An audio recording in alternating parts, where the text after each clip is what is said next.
Hello Madlang Pickup, lalong-lalo na sa ating kapwa Isuzu D-Max users. So today guys, papakita ko lang yung mga accessories na nakabit natin or upgrades na, konting upgrades na nailagay natin dito sa D-Max natin. So yung pinakauna ko talagang nakabit dito ay yung garnish.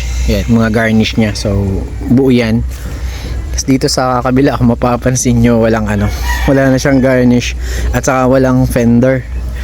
Dahil binangga kami ng kalalabas lang nito sa kasa din kasi binangga kami nung mga nakaraang buwan. Medyo matagal din dun sa sa insurance, pero ubuti naman at na-insured.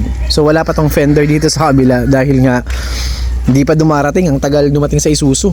Grabe, tagal. Isuzu Legazpi ko to nakuha, Isuzu Albay. Okay, so unang-una yung garnish. Tapos itong nudge bar. Yung sinunod ko yung nudge bar. Pinag-iisipan ko din kung papalitan ko siya nung lightweight na na steel bumper, both front and rear. Okay? Pero sa ngayon ito lang muna. Tapos nagpakabit na rin pala ako ng itong roll bar. Okay, yung pinili ko na lang yung may basket. Yan. At saka meron din tayong pinasabay ko na yung roller lead kasi syempre laging nasa biyahe para yung mga bagahe natin na importante ay hindi mababasa. Ayan, may roller lead tayo. At saka wala, decals lang sa stikeran ko na lang. Binilang ko na lang yan sa Shopee. Yan, ito siya Tapos dito sa loob leather seat. Yung leather seat naman galing to sa ko to binili lang sa Ace Hardware. Yan.